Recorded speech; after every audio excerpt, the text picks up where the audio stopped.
Nice to have a buzzing room again. This is the third row. Hello, everybody. This is the third row of 3 salon evenings we organised within the AAIS Interprofessional Studio as part of the public programme of the school as well. My name is Theo Lawrence. I'm Director of the course and I'm teaching with some year these.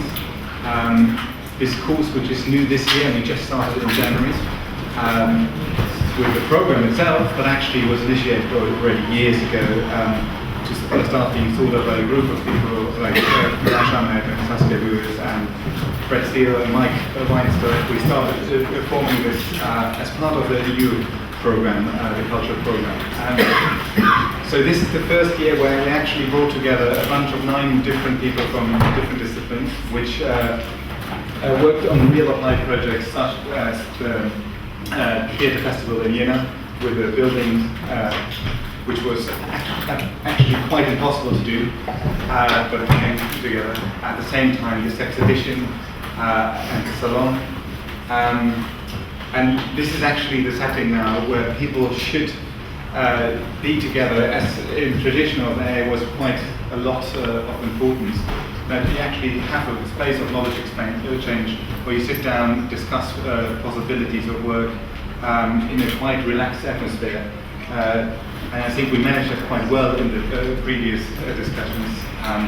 2 of them were about collaborations. This one is about failed collaboration, which often is exactly the same.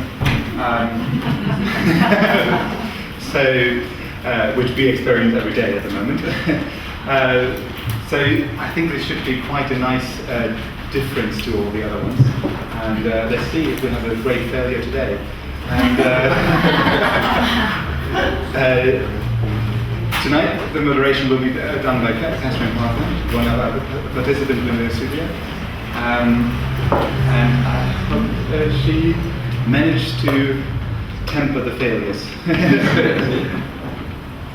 Hi everyone. Just to give you a bit of a background on the Conversations series, we have put together this exhibition. This exhibition has been done by all of the participants in the AA Interprofessional Studio. So everything you see here, the table, the photographs, the art, everything has been done by participants.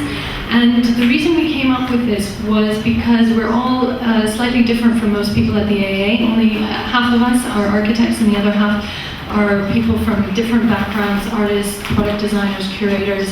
And so the idea with the salon was really to recreate this room like a salon, like it used to be. Bedford Square is actually the place where one of the most famous salons was first held, and the Bloomsbury Group used to go, and John Maynard Keynes used to come, and it was really very much about getting people from all different backgrounds, and that's why we've tried to create a salon atmosphere in here.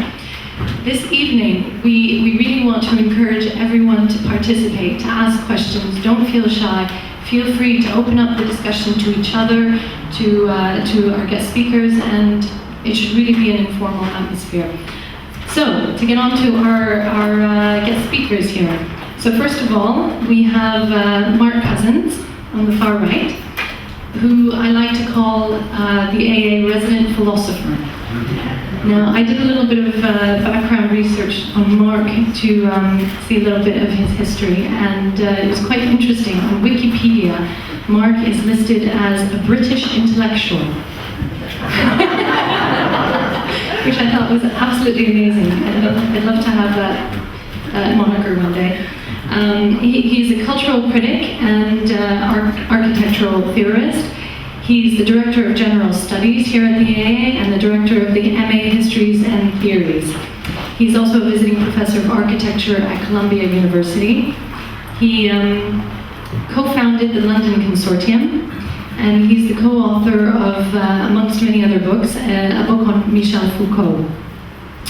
His series of articles called The Ugly in the AA Files has been translated into several languages.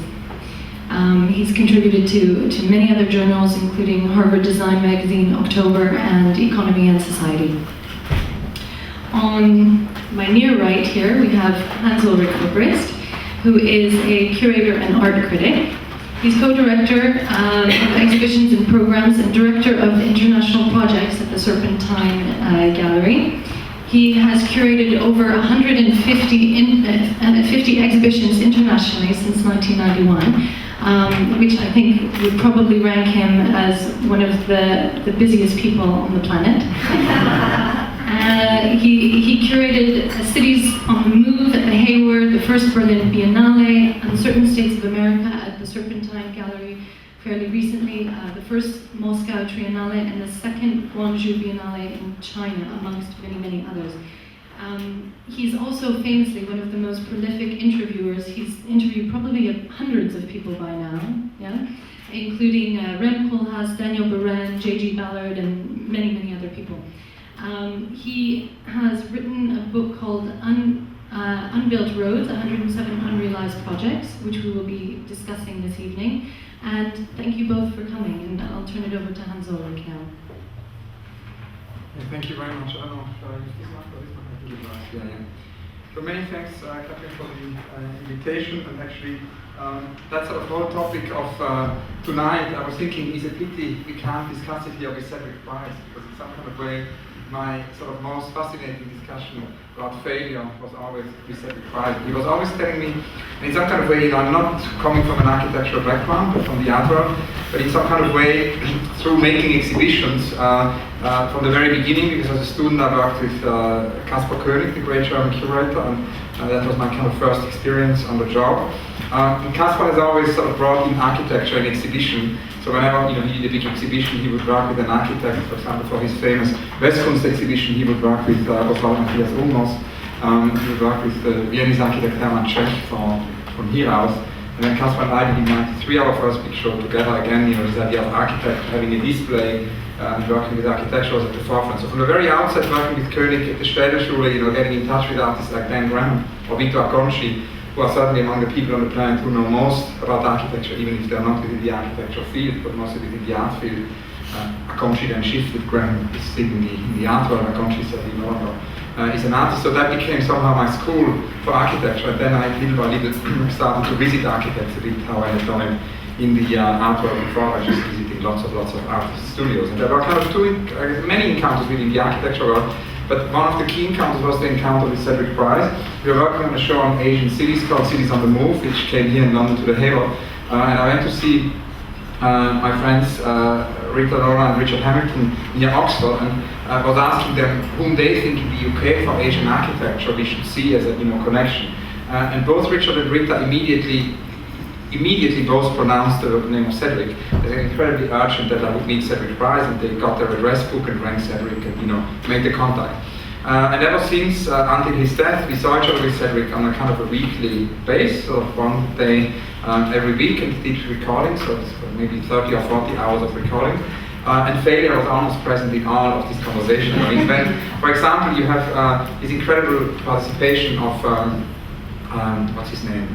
James Levias in the World Question Center, a thing which is great to revisit because he basically got all the great protagonists of art and literature and philosophy of his time in the late 60s on the phone. And he would just, once he had them on the phone, he would ask them to ask a question, and then he would immediately hang up on them.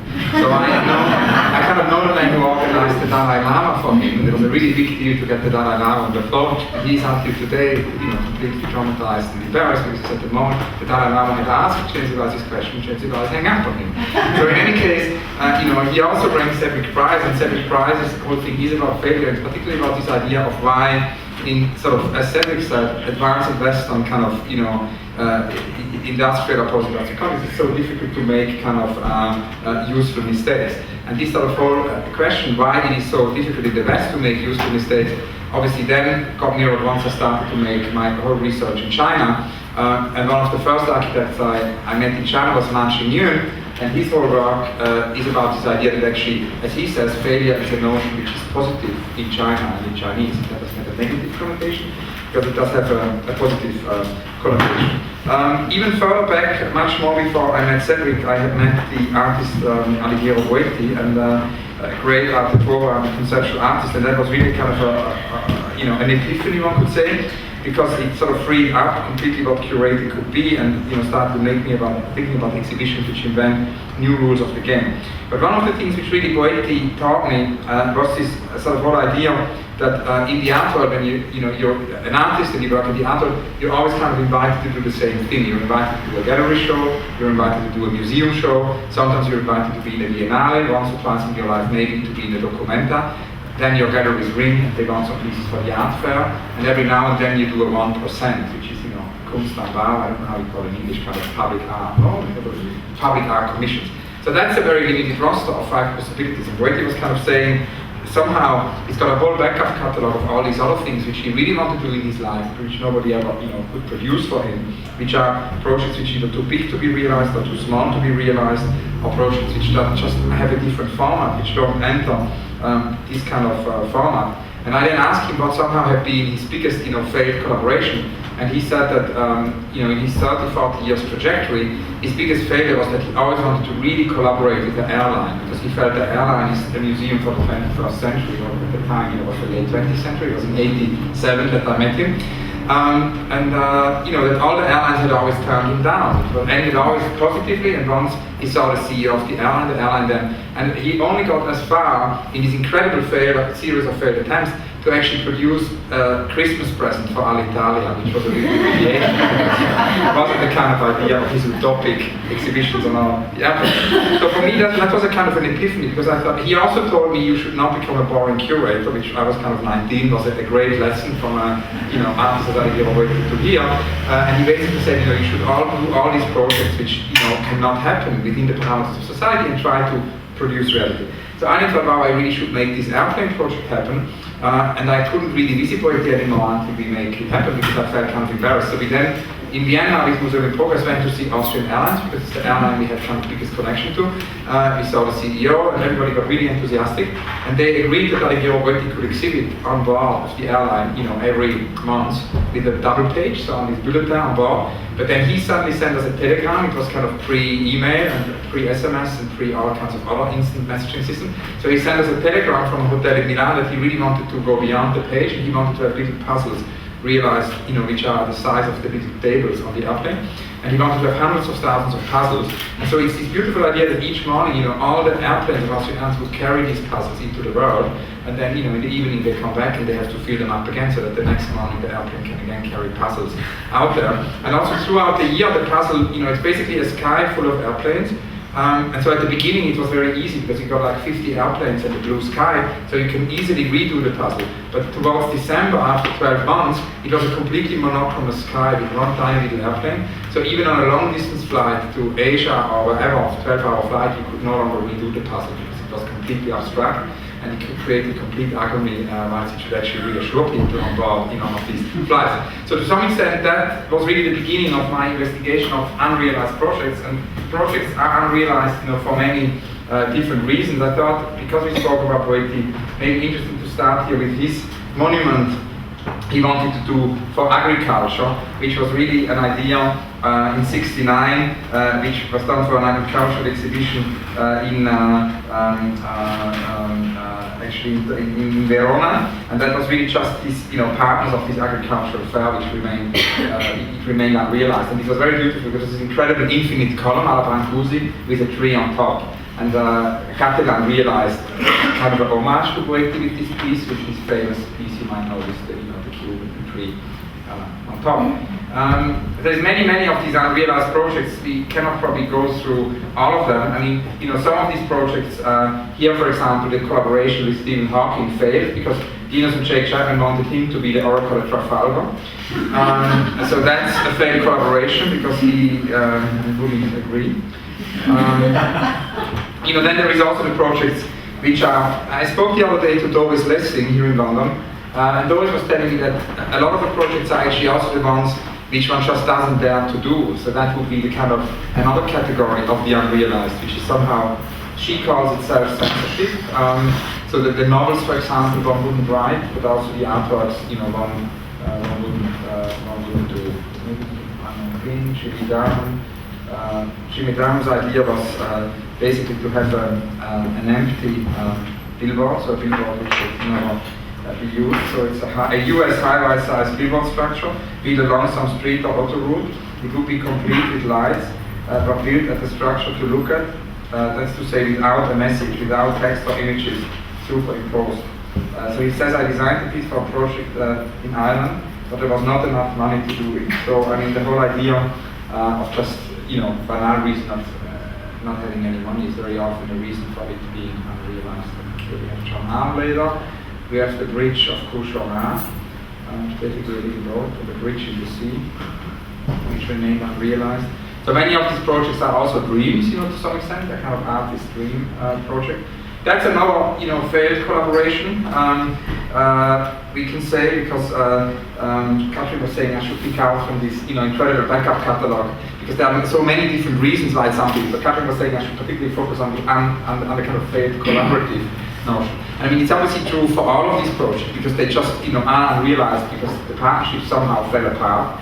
But there are certain which have directly to do with failed collaboration. So here, for example, Maurizio Cattelan in '96. He wanted to do this piece, Iliana, I Love You.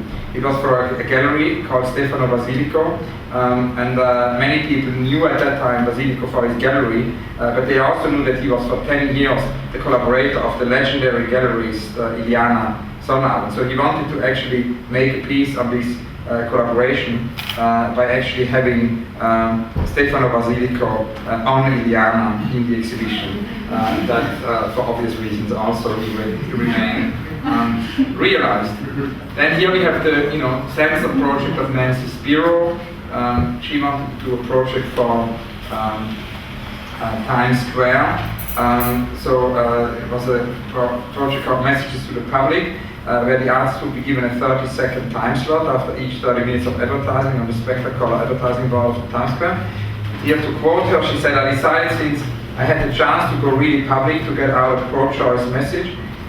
Certainly childbirth is our mortality. We who are women fight our battle. This quote was from the Sahagún, the book on the Aztecs. I also used this one, does not belong to doctors, legislators, judges, priests, the state, etc. Parts of the second statement were taken from an apron I had worn in a 1970 pro-choice march, and I recomposed it for the side. So basically this project, with these very political messages by Nancy Spiro, got just censored and never realized. Here we have a project by Richard Mantras. I thought to show his project, not only because it's fascinating, but also it makes a nice link, I think, to yesterday. I think he was here yesterday in your salon. Richard Mantras in August '96 was invited to propose a pedestrian bridge across the River Thames to connect St. Paul's Cathedral to the new Tate Gallery of Modern Art. Realizing that bridges are conventionally controlled by the economics of wheel traffic and invariably attempt to take the shortest route, this seemed to be an opportunity to take the longest route, explore the river up and downstream, take in the view, enjoy the sky, and decelerate the hasty citizen. Collaborating with architects Thomas Dutoy and Mike Stutis, our proposal developed into a lazy S across the river, a route which took its time to depart and arrive, not so different from some of the surviving medieval streets to the north and south of the river. Our proposal also greatly improved the map of London. Sadly, a very straight bridge was chosen as a final solution. Here, the drawing of Richard Mantras. Here we have a project of Rosemarie Tockel. Here it just failed with the collaboration with the museum, because she basically, for MAC in Vienna, the Museum of Our Playa, which is along a very busy street, she just suggested that the street gets deviated into the museum, so that for the time of the exhibition the cars would drive through the museum. Linke Autospur durch die Säulenhalle verlegen. And so on. Here we have Alison Nosway, we can find one or two cars in Hermosillo Marais. I mean, here the project was too small, so it just never found a museum. So most of these projects are too big to be realized, but there are also projects which are too small to be realized. David Lamelas, Fischli Weiss is an unrealized Swiss glacier. We have also the Gilbert George project, was sort of a failed collaboration with a supermarket, I think, in London, a very unusual piece. Because actually they wanted to present an evening in '69 for 2 weeks just before the Christmas, each evening a Christmas crib sculpture. Gilbert George would be living sculptures in a Christmas crib. And that sort of got refused by the star in which it was supposed to happen. Kabakov has a whole backup catalog himself of unrealized projects, and it's a kind of interesting. I mean, what is interesting, and I think that ties in maybe also with the topic, is that the unrealized project notion is very, very different in the art world than it is from the architecture world. Here is an unrealized poem, was a collaboration between Juan Brossa, the late Juan Brossa, the wonderful Spanish, poet and visionary, and he wanted to do speed poems for the Spanish TGV train, so poems which would drive very fast, through the landscape. So that's sort of all of a sudden the conversations collapsed. Here we have Joseph Wrigley, who was here. We had an unrealized theatre of Louis Bourgeois.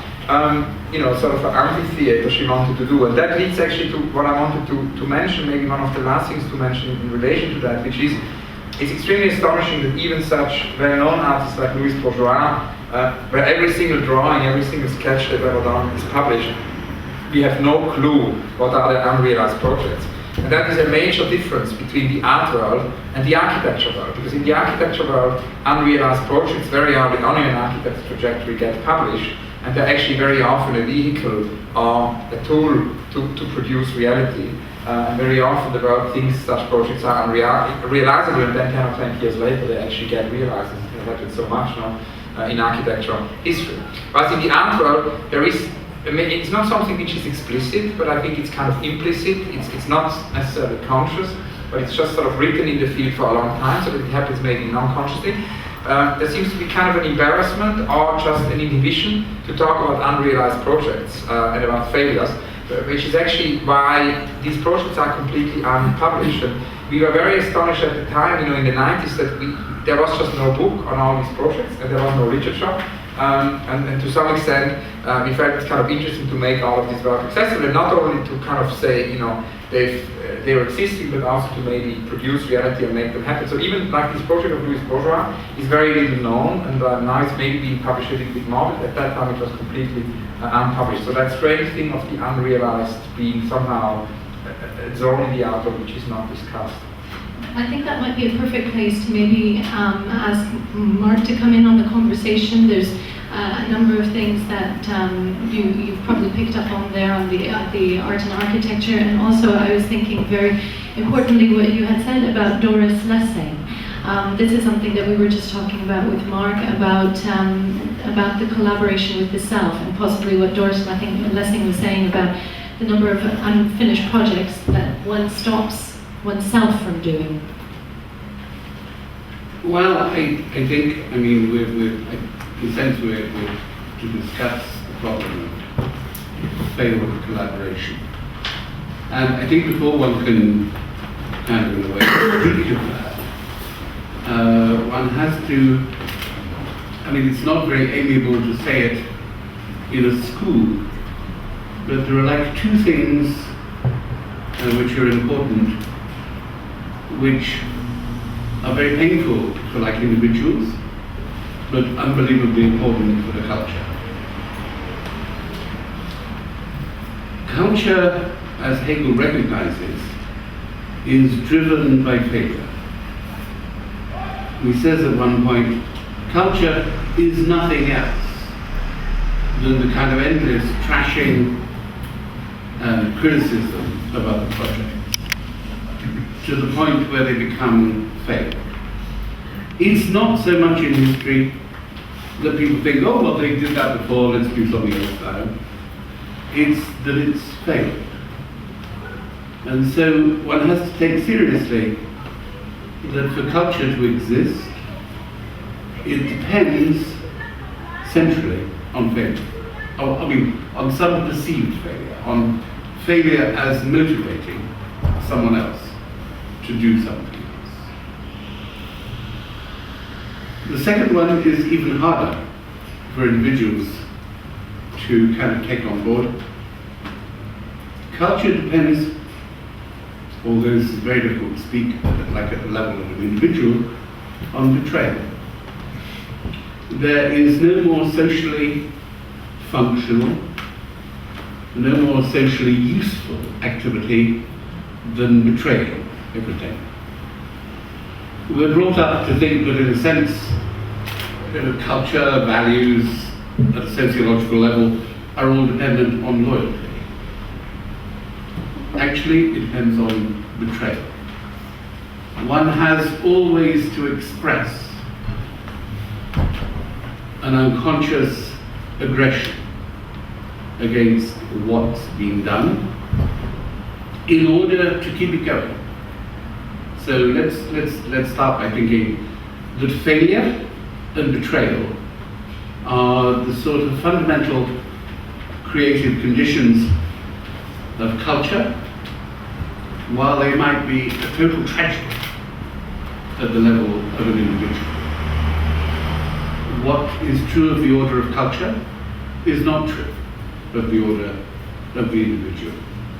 The sentimentality that they belong together is just what I say, it's sentimentality. So let's hold the markers of failure. It is your function in the span of your creative life to start by betraying what comes before and then to fail later on. This is simply the social reality of your functioning as an artist or as an architect, and you better get used to it.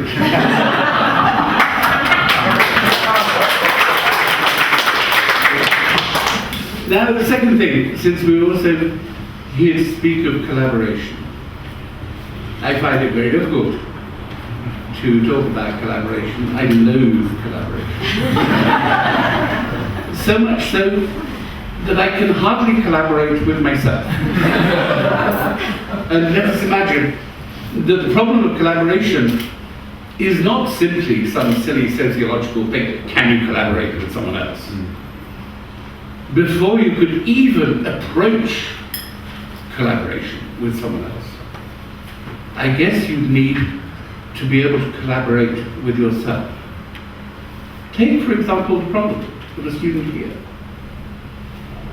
Let's ask the question, which is not allowed to be asked in a purely academic setting: why can't they work? I mean this question very deeply. I mean, they say they're working, but believe me, often they're not, because they can't.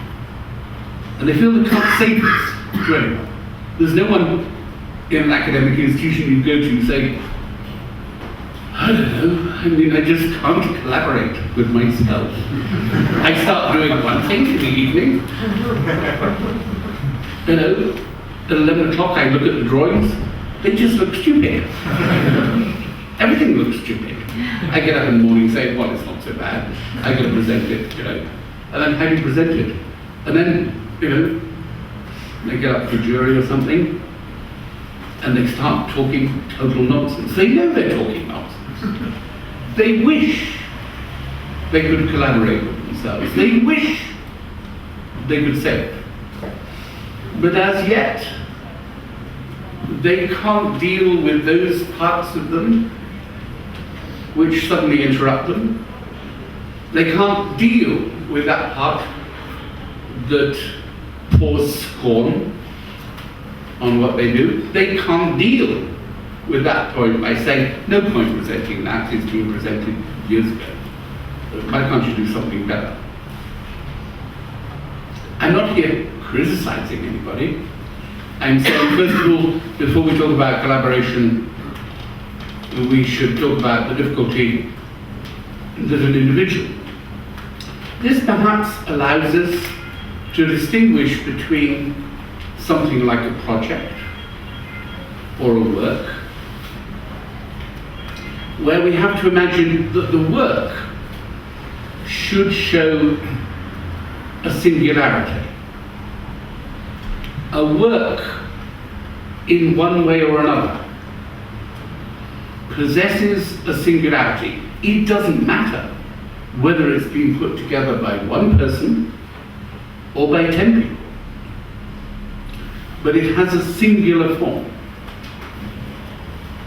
That's the difficulty, and it's no different between whether you're trying to collaborate with yourself or whether you're trying to collaborate with 5 other people. It's not, as it were, collaboration, what I'm trying to say, is not an issue of one person as against a collective. Sometimes, especially if you're tired and everyone wants to go home, sometimes collaborating with 5 people can be easier. So let's end this by 7 o'clock and go home. The problem here really is not the numbers of people involved in the collaboration. As I say, it can be more difficult to collaborate with yourself than it can be to collaborate with other people. It's how can you protect and advance the singularity of the work. Now, of course, we know that there are certain activities which can be done quite amiably and collaboratively.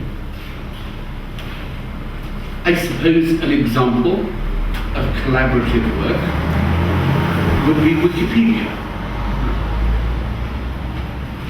If you look at the rules governing entries into Wikipedia, they're very minimal. You know, they have all these rules about rewrites and whatever, you know, to protect you from lunatics who just want to say Adolf Hitler was the salvation of mankind. But they tend to be works which are what you might call additive. They're works which benefit from a rule-governed edition. It depends then on a collaboration between thousands, tens of thousands of people. It's partly because it doesn't have a singularity, it already has a plural form. Now, to go back to the artwork or the architecture, what do we mean when we talk about architectural collaboration? Is an architectural firm a form of collaboration? Is Norman Foster PLC a form of collaboration? I don't think so. I think it's what you might call here, instead of talking about collaboration, it's what you might call, and what Adam Smith called, the division of labor. You're not, as an employee, collaborating with Norman on a building. You're employed. And you're employed in a setting of a certain rigid division of labor. Now that's true, obviously, of Foster's, but actually, how do you look at almost any architect? I'm saying any architectural firm is already a problem in thinking about a collaboration. Even journalistically, people will say, this building was the product of what? They say, like Herzog and Mural. What about all the people in the office? Right? So let's distinguish between collaboration and the division of labor. And what does Herzog and Mural mean? It's essentially a kind of commercial and a legal title. So you can't go too far in the question of collaboration before bumping up against the commercial and indeed the legal, the sort of branding and copyright aspects of collaboration. I'll sort of end in a second by saying that my skepticism about collaboration is because if you see successful collaboration, it normally means the subordination of one party to the other, maybe in the form of employment, the division of labor, etc. Not that I'm trying to elevate the position of a genius intellectual, because on the contrary, they can hardly collaborate with themselves. What you have to do is to start, in a sense, from the singularity of the work and work out how actually it got put together. This, of course, you can only do retrospectively. In the middle of our failure, we should say failure is the normal circumstance in which we work. Betrayal of the work is the normal circumstance in which we work. But nonetheless, work happens. Sometimes there are projects which produce a kind of singularity. And there is no reason, in a sense, why that should be more down to an individual than it should be to a group of individuals. We could say here that the successful project of collaboration is when the collaborators fail to fail. We should actually open up the question, not the traditional question of what does it take to succeed, but how can we open up what you might call the weakness in ourselves as to how to fail, and therefore succeed. Thank you.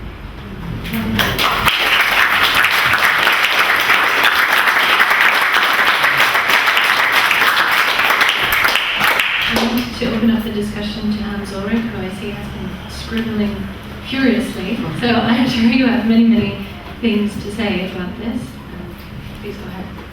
I think you wanted to show a movie also. Shall I do that now or later? I was thinking maybe later. Because it's actually a collaboration that has in some way succeeded. I was thinking, we've already now spoken so much, and as this was, I was told, because I've done these lectures here before, but I was told that this is not like a lecture, this is a kind of a salon. So I think it should be more like a conversation which is open, that it really functions like a salon, rather than us here monopolizing the conversation. So now both open. Yeah, okay. Yeah, you're happy to take questions? Okay, so are there any questions? We have one question, yes. It's a comment and a position, really, rather than a question. So a statement that I know that Lost in La Mancha has been a film that describes a failure to achieve strategically achieve the making of a movie as it was anticipated. The frustration that I've always found in watching that movie is that given that the subject matter deals with surrealism, that the party making the film failed to embrace the fact that the series of horrors that they and frustrations that they come across in the attempts to make the movie could have been really well used to embody the surrealism that they were meant to be describing in the film itself. And so there are certain circumstances in which, had failure been reinterpreted or retranslated or embraced, you could have made something which was much, much more extraordinary than anything that you could ever imagined or anticipated had you just been going through a series of negotiated successes. And I think that that's something that the majority of people, including myself, of course, are not very well rehearsed at translating or renegotiating one's perceived notion of what failure is. Actually, it might be a good time then for me to show clips from this film, Lost in La Mancha. Now, just to give you a bit of a background on this film, this film, Lost in La Mancha, is actually a documentary about the making of, or the attempted making of, a film called The Man Who Killed Don Quixote, and it's by Terry Gilliam. And to set the scene, this film was going to be the most expensive film ever made on purely European financing.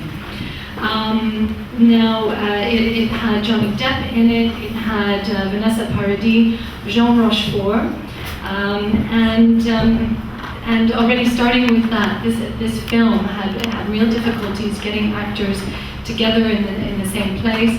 The person who plays Don Quixote, Jean Rochefort, actually doesn't speak English. The sound studio actually turned out to be an old warehouse, and I'll just show you a couple of clips from the film now. And for any of you who have been in the making of a project or a project that has failed, you will really, I think, empathize with this. It's quite painful to watch. And there is some hope, though, I think, in this film, because one thing that this film shows is that there is something salvageable from a project that isn't coming off. So let me just show you some of the most painful parts of this film.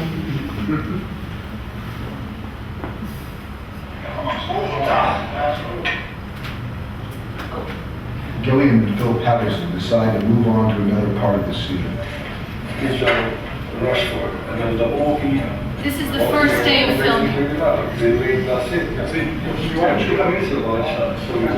We go through all the action and then we will cut our song. Yes, and the master. Yeah, but this is a master, so whatever we can get is good. Load up, everyone, shooting out. Background action. And action done.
I'm just going to fast forward this to the second day of filming. So that's the before the storm, right? Okay, this is the second day of filming. We start with you and Rosanette.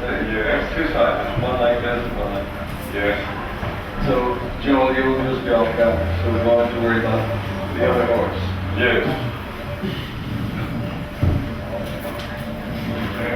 Get the same weather report at lunchtime that I got yesterday and the day before. That's always the same as Wednesday.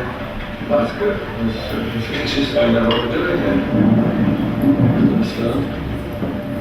If it isn't the F-16, it's Thunder. You like Phil? Another half hour to be clear. Just talking to him. Look up, everybody, shooting out. You good, Carlos? Here we go. So, Jag vill se till fel from it. Well, actually, your intentions are honorable. Thank God for that. We will stand a chance. would be biased. It doesn't seem right that honorable men like yourselves should be the executioners of your fellow men. When them won't.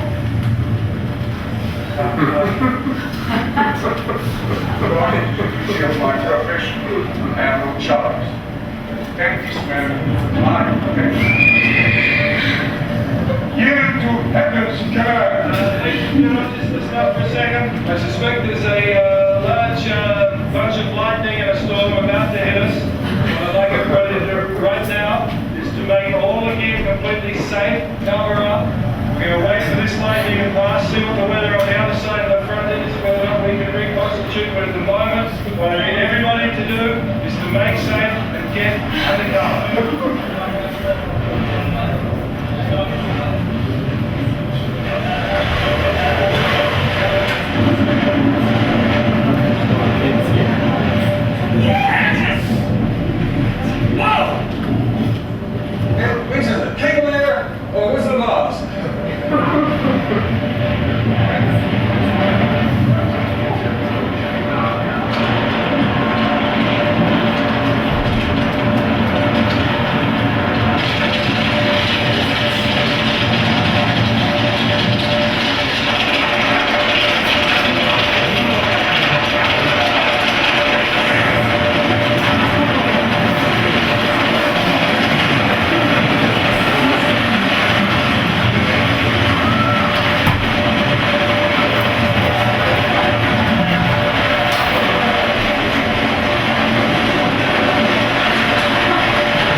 I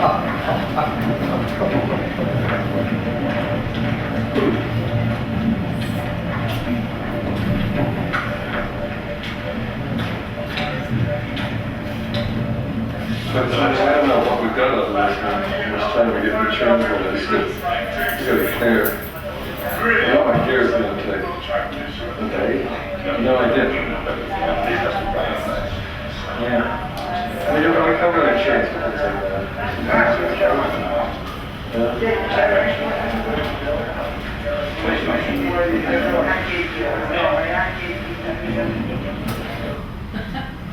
Probably needless to say, this film was not made.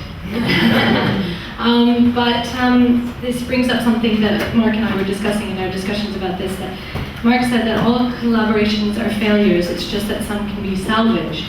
And I think this is a perfect example of that because at least this is one of the most wonderful documentaries I've ever seen. I don't know if anybody else has any questions or if we should... Kate? I was actually wondering, you said in Chinese culture, failure doesn't have negative connotations. And then you were saying that culture is built on failure and that we depend on it in some way. But to me, Chinese culture feels kind of highly mechanized and relies on no systems failing at all. And our culture feels like everything's failing all the time and we're kind of scared of it. I was just wondering if you wanted to that you had a reason why in China they don't. Yeah, it's just, I mean, what Ma Xingyun, said in his writings is basically in Chinese, the word, he wrote the text on that also, that Chinese the word failure is just not associated with anything negative. It's not having a negative connotation. I think it can also be translated as chance. Yes, it has this double meaning. Double meaning. Okay. So it's not to do with the language. Opportunity, chance, opportunity, yeah. Well, in a way, I didn't know you were showing this as an example at all, but my comment, which is much better illustrated, is that one of the major problems that they were facing was that they were completely crippled by the producers who had the finances in place, who wouldn't allow for any renegotiation or reinterpretation of a specific layout of process. So they were totally unable to reinterpret circumstance and actually play it to their advantage. And that seemed to be an inability to take chance, just through the kind of majorly financial setup and the expectations of those people who were in control, totally crippling the possible potential for creativity out of the sort of excruciating conditions, sequence of conditions that these guys were facing. But I think, the problem that your point raises is that in the cultural sphere, the rule should be never ever complain. What happens? What you get, indeed you can see it in the clips that we've seen, is that in the failure to make the film about Don Quixote, a most beautiful representation of Don Quixote appears out of the failure. Every single clip, starting with the first one, in which the jet plane goes, is itself the most astonishing representation of exactly Cervantes' point. That is to say, this absurd Don, who has read all these dry manuscripts about honor and whatever, and is going to set off with his clanking armor and his lame horse and his particularly stupid servant. But already that period has closed. Nothing could be more exact than the pages that Michel Foucault devotes to the figure of Don Quixote. He calls him a kind of graphene wandering across the landscape of early modernity. He already is completely preposterous. He is anachronistic. He is as anachronistic as someone dressing up as a knight and having a jet fly over. You know, it would, in this failure to shoot the scene, how could you get a better scene? How could you get something more true to the spirit of Cervantes? That's why one says failure is more important than success. Out of it, a certain kind of productivity. Success always smells of completion. Success smells of closure. Failure is open and in that sense social. I think that's one of the really important points for me. If you talked before about the singular object, like the moment of success, but at the same time, it's like its greatest failure is closure. And so,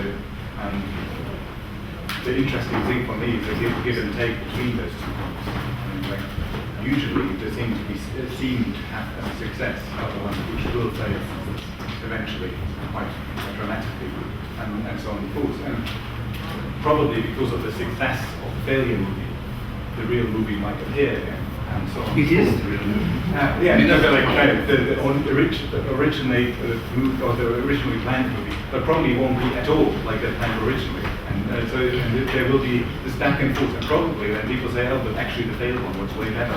And so, you know, this kind of give and take between success and non-success, which precisely is this kind of procedure of actually continuous process, probably is the one which needs failure and continues failure in a way. It's also interesting how, you know, different fields kind of, you know, negotiate or cope or work with failure, you know, in different ways. I mean, I spoke earlier about that difference between architecture and, you know, art, but here we enter the world of, you know, the world of cinema.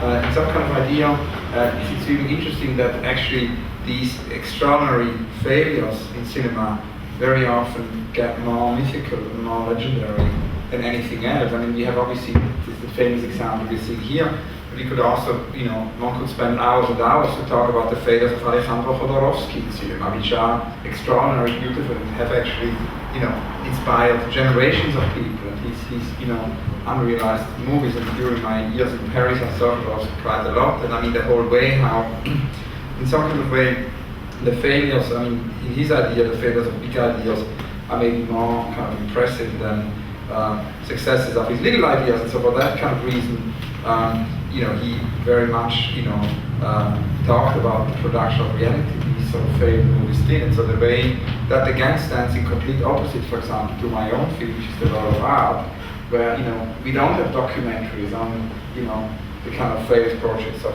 visual artists. There's a kind of a very strange silence somehow about these I'd like projects. to say something about how collaboration makes things happen that actually would remain thought of otherwise. It seems to me that, for myself, if I asked why I meant to do anything at all, it was only in the end because somebody said, do it, or let's do it. Because prior to that moment, one would have various ideas in one's head. One would be following various trains of thought. One would be attracted to various kinds of projects. But they remained purely notional. They were all equally attractive in some way and equally valid in some kind of way. And in the end, one found oneself doing things, doing this rather than that, choosing one out of potential or virtual range, purely because actually there was some form of invitation or of mutual proposition that seemed to engender it. And I think this is not somehow registered in the history of ideas or in the history of anything getting done at all in culture, but somehow you might well sit in a vacuum with a sort of abstraction, holding all things equally potential, until such moment as one single contingent mutuality sort of actually precipitates you. It's like a kind of moment of singularity. And maybe that's to do with the singularity of the work. I mean, in a way, I kind of beg to differ. When you say this kind of mutuality, this kind of intersubjective provocation for oneself to do something,